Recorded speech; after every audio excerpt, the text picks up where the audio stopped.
प्रेक्षकांनो, आजचा मालिकेचा भाग खूप अतरंगी कमाल आहे. म्हणजे वेळोवेळी कावेरी या युगची खोड मोडते, पण युग पण काही कमी नाही आहे. सतत तो तिला टोचन देतोय. त्यात आता याने कहरच केलाय. मानच्या सोन्याच्या बांगड्या विकून टाकल्यात आणि कावेरीने स्वतः तक्रार करून त्याला जेलमध्ये टाकायचं ठरवलंय. पण आता युगने सुद्धा तिथेही चॅलेंज केलंय की कावेरी स्वतः पायघड्या घालून त्याला घरात घेईलच.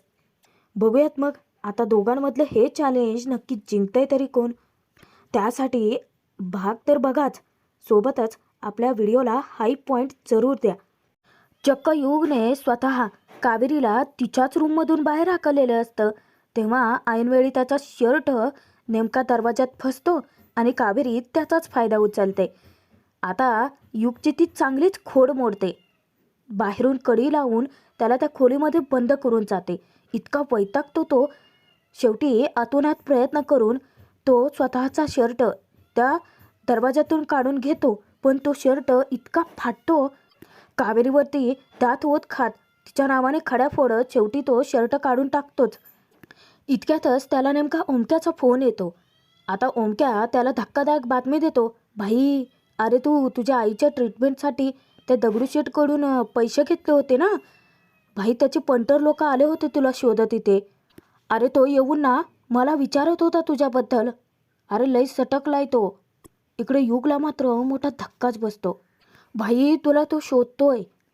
तू त्याला 2 महिन्यापासून म्हणत होतास ना की तुझे पैसे देऊन टाकतो. त्याची ना जाम सटकली आहे. आणि तुला तर माहिती आहे मी किती शूरवीर फटतोय. भाई त्याने जर मला काही केला ना, मी डायरेक्ट पत्ता सांगून टाके ना तुझा. आता हा उलट युगलाच अडचणीत आणण्याचा प्रयत्न करतो. तेव्हा युग त्याला समजावतो की नाही नाही ओमक्या, माझं नाव अजिबात घ्यायचं नाही. तेव्हा ओमक्या रागातच म्हणतो की भाई, अबे तुला काय जातं तिथं बसून बोलायला. इथे पळून पळून तर माझे पाय दुखतात ना.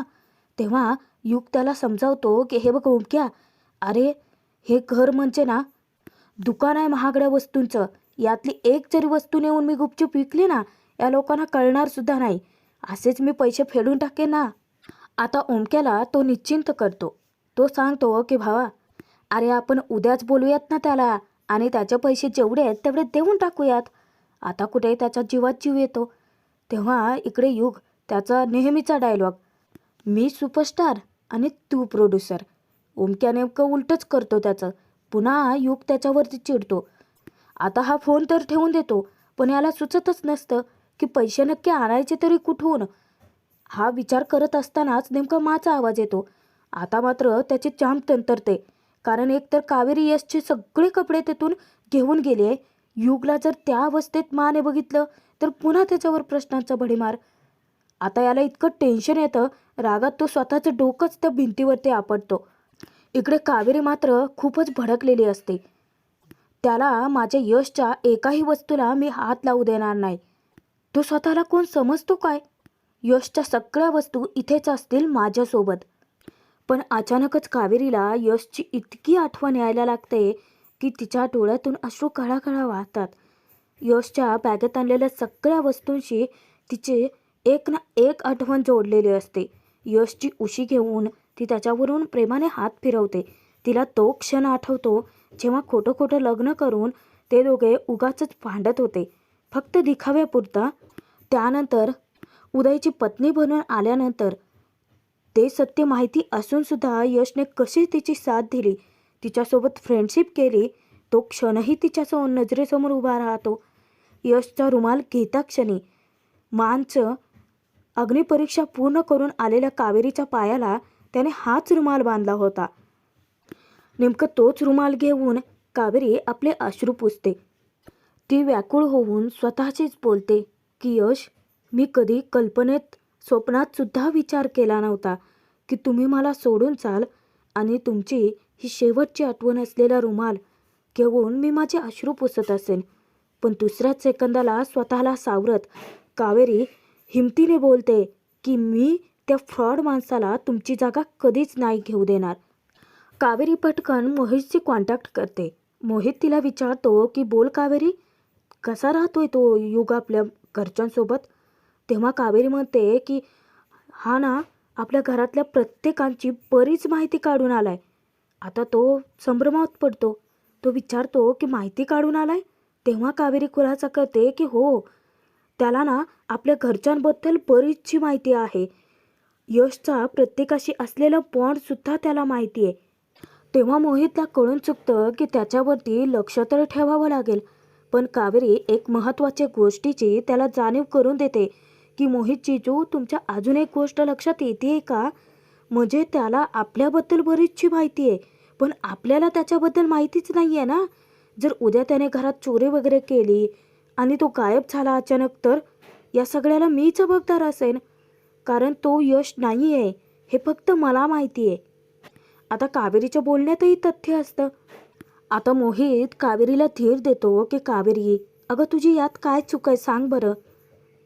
म्हणजे तुझ्यासमोर परिस्थितीच अशी निर्माण झाली आहे की तुला ही गोष्ट सांगावीशी नाही लागत आहे.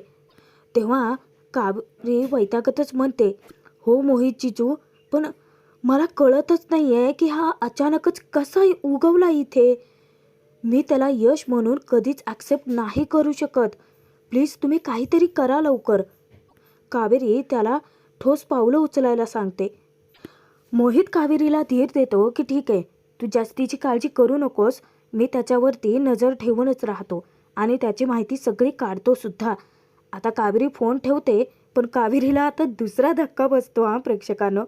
कारण अचानकच मानचा आवाज तिच्या कानी पडतो. अरे यश, हे काय घातलंयस तू? कावेरी विचार करते की अरे, मी तर यशचं सगळं सामान इकडे घेऊन आले, मग त्याने कपडे कसे घातलेत? मुळात हा बाहेर गेलाच कसा? आता कावेरी त्याला बघण्यासाठी येते, तर चक्क यश चोहळं नेसवलेला असतो. आता युगला अशा अवतारात पाहून कावेरीसुद्धा थक्क होते. म्हणजे हा क्षणोक्षणी तिच्यावरती भारी पडतोय. तिला ना तोडीस तोड निघालाय बरं का. घरातले सर्वच जण त्याच्यावरती इतके हसत असतात. यमुना त्याला विचारते की काय रे यश, नाही म्हणजे इंग्रज आलेल्या वातावरणात त्या इतका तू वैतागलायस का की इथे आल्या आल्या डायरेक्ट इंडियन पेहराव? तेव्हा तो बहाणा करतो की यामिदी, मी म्हटलं ना अगं की खूप मोठा ॲक्सिडेंट होता होता राहिलाय माझा. देवीच्या कृपेनेच मी वाचलोय, म्हणून म्हटलं की आधी देवीची पूजा करावी, मग आपण जेवावं. आता माननासुद्धा त्याचं फार कौतुक वाटतं. मा यशला म्हणतात की खरंच देवीचे आभार मानावे तितके कमीच आहेत. कर तू पूजा, मी आणि यमुना पूजेची तयारी करतो. मातर निघून जातात. आता विद्याही त्याला चिडवते की यश भाऊजी, नाही म्हणजे लंडनला गेल्यापासून तुमचा ड्रेसिंग सेन्स खूप बदल आहे बरं का, छान दिसताय हा. आणि तीही निघून जाते. आता त्याला रंगे हात पकडते ती फक्त कावेरी. कारण युगने कशी शक्कल लढवली आहे हे फक्त तिलाच कळतं. ती येते, त्याच्या समोर उभी राहते, तिच्यावरती नजर रोखत हा बोलतो लगेच, खरं आहे माचं, नाही म्हणजे देवीचे आभार मानावे तितके कमीच आहेत. कावेरी त्याला विचारते की ते ठीक आहे, पण ते पडद्याचं कापड वाटतंय. आता तो फसतो कावेरीच्या जाळ्यात. आणि मग आपल्याला फ्लॅशबॅकमध्ये दाखवलंय की मा सतत जेवणासाठी युगला हाका मारत असतात, अरे यश येतोयस की नाही? तेव्हा हा इतका टेन्शनमध्ये येतो, युग डोकं चालव पटकन, काहीतरी कर पटकन. तो कावरा बावरा होतो, इकडे तिकडे फेऱ्या मारायला लागतो, त्याला काही सूचना असं होतं. पण खूप टॅलेंटेड आहे हा युग. शेवटी इथून सुद्धा त्याने मार्ग काढलाच. तेव्हाच युगला शक्कल सुचते आणि तो पटकन पडद्याचं कापड काढतो आणि त्याचं सोहळं नेसून बाहेर पडतो. आता कावेरीला तो सरळ धमकावतो, चॅलेंज करतो, आपल्याशी टशन घ्यायचं नाही हा. कावेरीसुद्धा त्याला म्हणते, मला चॅलेंज? तेव्हा तो म्हणतो की आता बघच तू, तू स्वतःच माझे कपडे मला आणून देशील. तेव्हा तीही चॅलेंज स्वीकारते, वाट बघ. त्याच्या तोंडावर खुन्नस देऊन ती निघून जाते. थोड्या वेळाने मासोबत यश पूजा पूर्ण करतो. आता मा त्याला सांगतात की चला आता पटकन जेवणाला बसा. आणि हो, हे बघ असं बसू नकोस, थंडी आहे खूप. तू ना कपडे घालून ये आणि मग जेवायला बस. कावेरी, हे नैवेद्याचं पान आहे ना, ते यशसाठीच वाढ, चल पटकन. तेव्हा कावेरी येते आणि हा युग मासमोर मुद्दाम कावेरीला अडकवतोच. तो विचारतो की कावेरी, माझ्या एकाही ड्रेसला तुम्ही इस्त्री केलेली नाही आहे, नाही म्हणजे मी यायच्या नादामध्ये विसरलात की काय? आता ती इतकी दात ओठ खाते याच्यावरती, पण समोर आहेत, बिचारीला काहीच करता येत नाही. त्याचाच फायदा हा उचलतो. मुद्दामच म्हणतो की द्या ना एखादा शर्ट इस्त्री करून. आता कावेरीला तटावतात. काय हे कावेरी, कसला हा वेंदळेपणा? जा बरं पटकन त्याला एक इस्त्री करून शर्ट आणून दे बरं. ते नैवेद्याचं पान आण इकडे, मी नेऊन ठेकते तिथे. तिथून जातात. मुद्दामच हा तिला चिडवतो.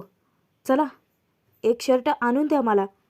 आणि कावेरी, कपड्यांना जरा कडक इस्त्री करा. लंडनमध्ये मला असेच कपडे घालायची सवय आहे. रागाच्या भरात कावेरी त्याच्या पोटातच बुक्की मारते आणि तसेच तणतणत तिच्या रूममध्ये निघून जाते. आता ती इस्त्री तर करत असते, पण इतकी चिडचिड करते. अति दीडशान आहे हा. याला माझ्या यशचे कपडे इस्त्री करून घालायचेत. मला पुढे करून सगळी नाटकं चालली आहेत याची. किती दिवस करशील? एक दिवस ना मी तुला घराबाहेर जायला भाग पाडेनच. आता तिची बडबड तर चालू असतेच. इतक्यातच युगच येतो. आता एंट्री घेता क्षणी तो लगेचच कावेरीला डिवचतोच. काय याला नागिनीच्या शेपटावर पाय द्यायची सवय आहे ना, खरंच कळतच नाही. येता क्षणी तो तिला चिडवायला लागतो की माय डिअर लक्ष्मी देवी, पतिसेवा करताना खूप छान दिसताय बरं का. आता कावेरी त्याच्यावरती वचकते. निघ रे बाबा तू. तू आणि माझा नवरा तोंड बघितलंय का आरशात? तेव्हा मुद्दामच हात तिला डिवचतोच. अरे तोंड बघून आलो आहे म्हणून तर म्हणतोय. चल चल इस्त्री कर पटकन. तसंही मला खूप भूक लागले. तुझ्याशी वाद घालत बसायला ना वेळ नाही आहे माझ्याकडे. उलट कावेरीच्या घरात तिच्याच समोर हा स्वतःचा तोरा मिरवतो, माच दाखवतो. तुला काय मी तुझी नोकर वाटते का? तेव्हा हा लगेच बोलतो की हां.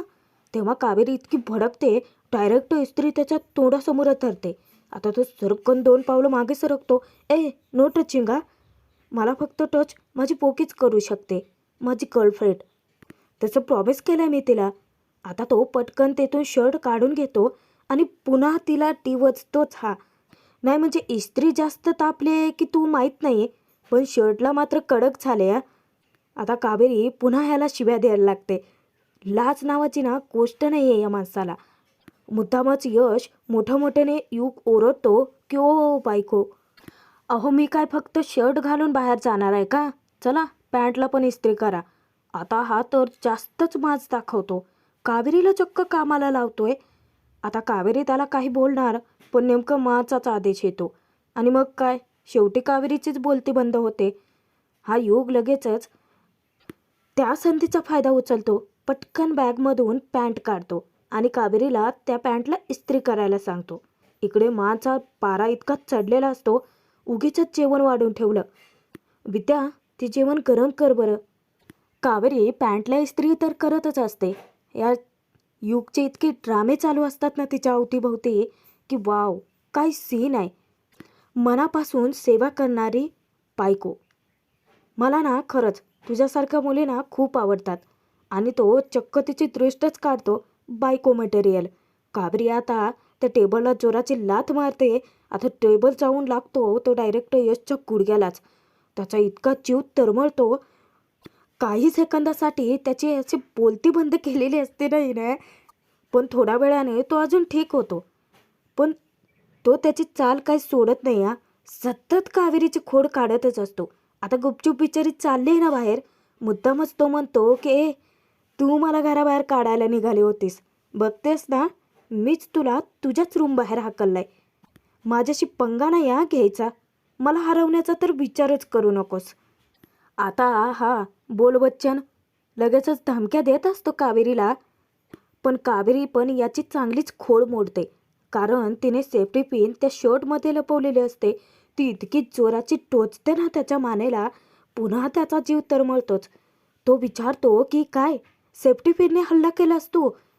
तेव्हा कावेरी म्हणते की हो, आता तर फक्त सेफ्टी पिन वापरली. तो तिच्यावरती वसकतो. पुन्हा काय तलवारीने हल्ला करणार आहेस? कावेरी डायरेक्ट त्याच्या अंगावर धावून जाते. हा पुन्हा एकदा धडपडतो आणि याला लागतंच. कावेरी त्याच्या तोंडावर त्याला धमकावते, त्याला चॅलेंज करते की एक दिवस असा येईल ना, स्वतःच्या तोंडून तू खरं काय ते सांगशील आणि स्वतःच्या घराच्या बाहेर निघून जाशील. पुन्हा एकदा युगला मांचा आवाज येतो. मा हाका मारत असतात. तो सांगतो की आलो, येतोच आहे मा. आणि कावेरी खुन्नस देऊन तशीच निघून जाते. थोड्या वेळाने युग आणि उदय जेवायला बसलेले असतात. त्याच्या ताटामध्ये सगळं काही वाढलेलं असतं.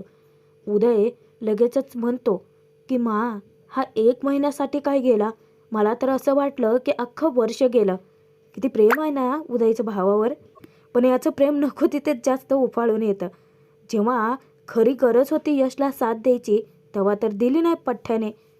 पण ज्या क्षणी ह्या युगचं लक्ष ताटाकडे जातं ना जेवणाच्या, खरं तर त्यामध्ये इतके छान छान पदार्थ मांडलेले असतात, इतकं छान सागरसंगीत जेवण बनवलेलं असतं. याचा डोळा कुठे असतो माहिती आहे? त्या चांदीच्या ताटाकडं. शेवटी न राहून याच्या डोक्यात भलतेच विचार चालू होतात. वा युग, तुला तर लॉटरी लागले. हे 1 ताट विकलं तर किती पैसे येतील ना. तो चांदीची वाटी हातामध्ये घेतो आणि फक्त पैशांचाच विचार करत असतो. इतक्यातच यमुना त्याची खोड काढण्यासाठी मुद्दाम गरम भाजी त्या वाटीत वाढते. त्याला जोराचा चटका बसतो आणि आता कुठे हा भानावर येतो. बरं झाला यमुनाने ते केलं. आता मा म्हणतात की चल, पहिला घास मी भरवणार तुला. त्याचे इतके लाड चालू असतात. तो म्हणतो की वा मा, अगदी मनातलं बोललीस माझ्या. कावेरी आणि अमृता इतक्या वैतागतात ना त्याच्या या सगळ्या ड्राम्यांना. पटकन काकू लगेचच त्याच्यासाठी गरम गरम फुलकेसुद्धा घेऊन येते आणि ती सांगते युगला की यश, अरे मी तुझ्यासाठी बनवलेली खास नारळाची चटणी पण खा ना. तो इतका आदाशासारखा खात असतो ना की जसं काही याला मागच्या महिनाभरात खायला अन्नच मिळालं नव्हतं. आणि ते पाहून बाकीच्या सगळ्यांनी इतकी किळस येते. तिकडून लगेच विद्याची ऑर्डर येते, भाऊजी मी बनवलेली आलू वांग्याची भाजी खा, विदर्भ स्पेशल, खास तुमच्यासाठी बनवली आहे. तो इथूनच ओरडून सांगतो थँक्यू वहिनी. आता मात्र यमुना संशयाने त्याला विचारते की यश, अरे तुला जेवायलाच मिळालेलं नाही आहे, असा का खातोयस? आपल्या घरात पहिल्यांदा जेवल्यासारखा का जेवतोयस? आता हा बरोबर अडचणीत येतो. बिचारा त्या कावेरीच्या डोक्याला ताप झालाय. तिलाही टेन्शन येतं. हा लगेच बहाणा करतो की यामिनी, ते काय आहे, मला ना घरचं जेवण मिळालं नव्हतं ना इतक्या दिवसात, त्यामुळे. पण पुन्हा एकदा यमुना त्याला शब्दात पकडते. यश, पण लंडनमध्ये मराठी रेस्टॉरंट असतीलच ना? तेव्हा लगेचच हा या युगकडे प्रश्नाची उत्तरं तयारच असतात. खरंच हा ड्रामेबाज आहे, टॅलेंटेड आहे आणि त्यासोबतच खूप शातीर दिमागवाला सुद्धा आहे बरं का. लगेचच तो शब्दांची फेरफार करतो की यामिदी, अगं माझ्याकडे वेळ कुठं होतं सांग बरं. सतत माझ्या मागे काम असायचं. आणि तसंही मा आणि काकूच्या हातचं जेवण माझ्यासाठी म्हणजे स्वर्गसुख आहे. आता काकू म्हणते की खा बाबा, तुला हवं तितकं आणि आवडेल ते सगळं खा. आता तो पुन्हा एकदा जेवणावर तुटून पडतो. अचानक त्याला ठसका लागतो. मा लगेच कावेरीला दटावतात की अगं तोंड काय बघतेस त्याचं, पाणी दे ना पटकन. चुकून युगचा हात कावेरीच्या हाताला लागतो. तिच्या हातून ग्लास खाली पडतो. आता मा तिच्यावरती नाराज होतात की कावेरी, काय हा वेंदळेपणा, लक्ष कुठं आहे तुझं? तेव्हा काकू मुद्दाम कावेरीची फिरकी घेते, तिला चिडवते. वहिनी, काय हे तुमचं पण? अहो मी केव्हापासून म्हणते की कावेरीचं लक्ष नाही आहे, लक्ष नाही आहे म्हणताय. आपण सत्यनारायणाची पूजा एकदाची उरकून टाकूयात, मग तेव्हा लागेल कावेरीचं लक्ष. त्यांच्या बोलण्याचा अर्थ तर कावेरीच्या लक्षात येतो. तिला विचारीला टेन्शन येतं, त्यात युगच्या आणखीनच भर पडते. तो पटकन बोलून जातो की हो पटकन उरका पूजा. सगळेच जण इतके हसायला लागतात.